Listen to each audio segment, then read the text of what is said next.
Hi friends, நான் இன்றைக்கி கோதுமை மாவில் புட்டு பண்ண போகிறேன். ஒரு பாத்திரத்தில் 1 கப் அளவு கோதுமை மாவும் அதுக்கு தேவையான அளவு உப்பும் எடுத்து கலந்து விட்டுடலாம். இனி மாவை புட்டுக்கு விரவி வச்சிடலாம். கையில் கொஞ்சம் கொஞ்சமாக தண்ணி எடுத்து அதை மாவில் தெளித்து விட்டு விரவி விடணும். நிறைய தண்ணி விட்டோன்னா மாவு உருண்டாயிரும். அதனால தான் கொஞ்சம் கொஞ்சமாக தண்ணி விட்டு விரவிட்டுருக்கேன். கோதுமை மாவு புட்டு நம்ம விரவுறதுல தான் இருக்குது. கொஞ்சம் தண்ணி கூடி போனாலும் அது உருண்டாயிரும். அப்போ வேக வச்சு எடுக்கும்போது நம்ம உருண்டையாக தான் இருக்கும். சாப்பிடும்போது உருண்டையை சாப்பிட்ட மாதிரி தான் இருக்கும். தண்ணியும் ரொம்ப தேவைப்படாது. அது மாதிரி சுடு தண்ணி வேண்டாம், பச்சை தண்ணியே போதும். இப்போ பார்த்தீங்கன்னா 2-3 தடவை தண்ணி தெளித்து நல்லா விரவி விட்டுட்டேன். 1-2 சின்ன சின்ன உருண்டைகள் இருந்தால் கூட அதை கையை வச்சு உதிர்த்து எடுத்துட்டேன். இப்போ புட்டு செய்கிறதுக்கு மாவு ரெடி ஆயிட்டு. நான் இன்றைக்கி புட்டு குடலில் தான் புட்டு பண்ண போகிறேன்.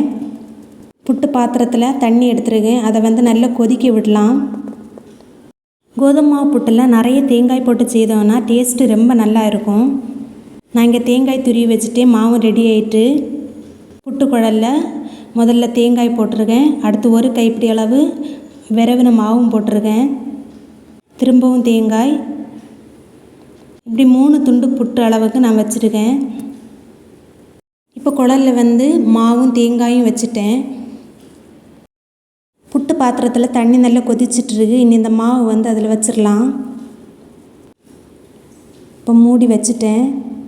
கொஞ்ச நேரத்துலேயே ஆவி வரும். உடனே எடுக்கக்கூடாது. நல்லா வேக விட்டு ஒரு 5-6 நிமிஷம் கழித்து எடுக்கணும்.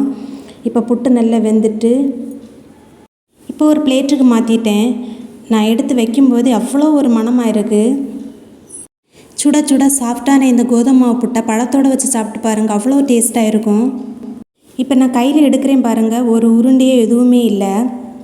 நீங்களும் இது மாதிரி பண்ணி பாருங்கள், குழந்தைங்க கூட விரும்பி சாப்பிடுவாங்க. இந்த வீடியோ பிடிச்சிருந்தால் லைக் பண்ணுங்கள், ஷேர் பண்ணுங்கள், சப்ஸ்கிரைப் பண்ணுங்கள், மறக்காமல் கமெண்ட் பண்ணுங்கள், பெல் ஐக்கானை கிளிக் பண்ணுங்கள். வீடியோ பார்த்ததுக்கு நன்றி.